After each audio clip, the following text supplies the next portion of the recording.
With the 5th generation of gaming being around for a few years, it's no doubt that newer and better games that would push the limits of the hardware would be announced. And what better way to introduce new games than E3? Oh yeah, probably one of, if not the most iconic gaming and technology conference there is.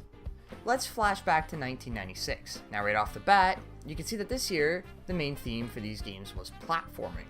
Now everybody knows about Crash Bandicoot, Mario 64, and whatever Sonic game was released that year. I can't remember which one it is and I don't really care.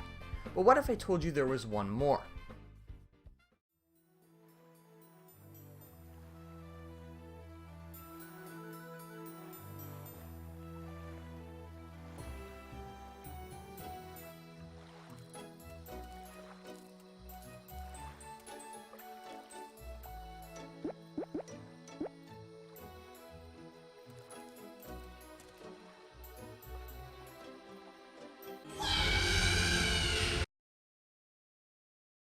This is Croc, Legend of the Gobbos. I personally grew up with this game, and one of my most fond memories is deleting my sister's 100% save days after she completed it, so I could just play 2 levels and shut it off.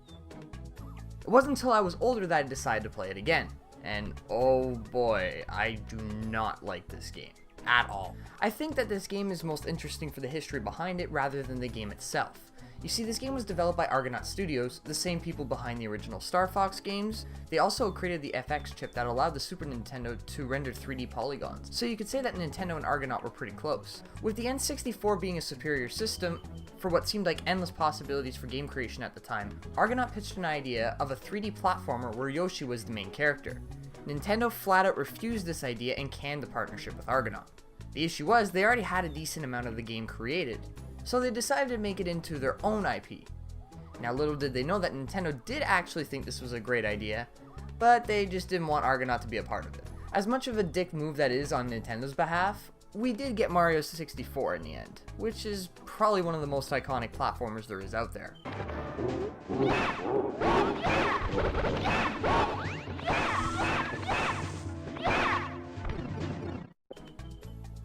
As for Argonaut, well, they made a game.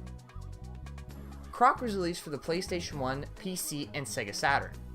The only console it wasn't released on was the N64. I wonder why that is. The game starts on this island overrun by dust bunnies. King Dust sees a baby carriage floating down the stream, and inside the carriage is Croc. Wow, Croc sucks so much even his parents didn't want him. You're then met with a montage of Croc growing up with the gobbos. They teach him how to walk, run, and fight, even though you can't actually fight in a game like that. He then instantly becomes an adult, when all of a sudden this big green frog thing comes and kidnaps everyone. I'm not sure you know this frog, dude, but that's illegal and I'm gonna have to ask you to stop. Before everyone is taken away, King Gobshite smacks a gong and a burb comes and shrinks Croc and flies him away. Just go with it. Now it's up to you to find all the gobs and save the day. First impressions of this game? It's great. It's got a cute aesthetic look going for it, nice cheery music, and a very colorful world. But then we start playing it, and holy mother of Debbie Downer, this game controls as well as the government handles money. The movement is stiff, there is a delay on jumping, and the camera gets caught on everything, which also affects your movement. This especially gets worse when you need to have pinpoint precision on the later levels. And to add another layer of bullshit, the physics are also trash. Momentum is completely off. Jumping off a moving platform can also launch Croc forward, while other times you just take off in a completely different direction altogether. Croc's move list is nothing special. You got a spin attack, the ability to jump, the ability to climb, and strafing left or right. Now I would like to point out that this is a time where 3D platforming was still foreign to the gaming industry, so I'm not going to be too harsh on its move list. Let's talk about hitboxes. For a majority of the time they're pretty good, and I encounter no game-breaking glitches. But sometimes Croc's attack will not affect anything. This was most noticeable on the bosses. Let's talk about the enemies for a second. Some of them shoot projectiles. When the game already controls like a mountain of horse shit, it's impossible to dodge. And to make matters worse, they respawn after killing them, like seconds after, which also adds another layer of bullshit because Croc doesn't have a very long invincibility time after he's been hit, so it can lead to a chain of hits which can cause him to die a lot. There is no need for this whatsoever. And I feel like they used this just to add an extra layer of difficulty, which actually just added a layer of bullshit. But even then, Crash Bandicoot and Super Mario 64 control 10 times better than this. And Crash Bandicoot 1 doesn't even have the best controls either. There is a variety of collectibles in this game, each with their own purpose. The regular gems represent your health. You see, if you have no gems, it's one hit and you're dead. If you collect gems and you get hit once, you lose them all. It doesn't matter if you have 10 or 100. One hit and you lose them all. I'm pretty sure this is the same system as the classic Sonic games, but I could be incorrect on that. The color gems will unlock the bonus round, allowing you to get more lives, gems, or gobshites. This is a must for 100% completion. You will need to save all the gobbos if you want to finish the game and unlock the extra levels. Not sure why you would want that, but hey, I don't judge. You only get one attempt on the bonus levels, or you have to restart the entire level over again. Not bad on paper, right? Now let's say you had a challenge where you needed accurate and fast motion. The main idea is to kill all the sheep by jumping on the corresponding platforms that they appear in front of you. And if you fail, you don't get the gobbo. I guess it's the entire level for you again. Which makes it all the better how I deleted my sister's 100% save. I am an awful person. The levels in this game have a good layout to them, and it doesn't feel tacked on with its backtracking, but they are just so bland and repetitive. You have the area where you're supposed to go to and that's it. Everything just kind of floats. Am I on an island or am I in space? And the textures, they just repeat themselves over and over. It feels lazy. Your main themes are above ground, below ground, and swimming.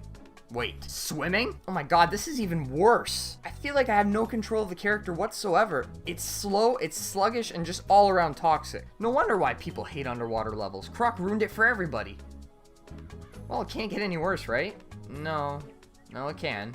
How does a boss battle with broken hitboxes and extremely fast and frequent projectiles sound? Not evil enough for you? Okay, let's make it underwater. For God's sakes, even the fan base hates this game. The Wikia page has a giant turd on Croc's face. I'm not making this shit up. I'm not gonna lie, I was ready to give up when I got to this boss. And why does it just stop when I beat him? Is this intentional? It feels so unfinished. No death animations, no taunting, no celebration sequence, nothing. The music just stops. Everything just stops. It's like you paused a movie.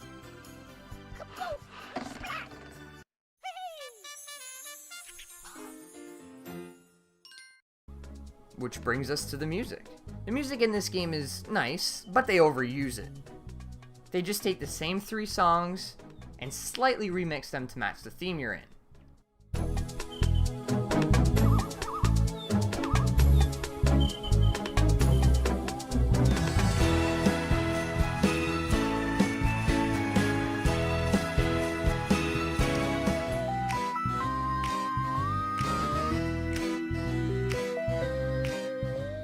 Come on now, guys. This is just lazy.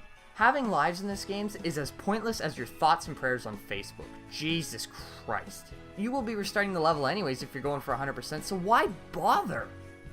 Croc is one of those games that has not really stood the test of time. I don't think this was even impressive at the time it was released. I can't recommend this game to anyone unless you're playing it for the nostalgia. Croc, Legend of the Gobbos, gets a 35 out of 100.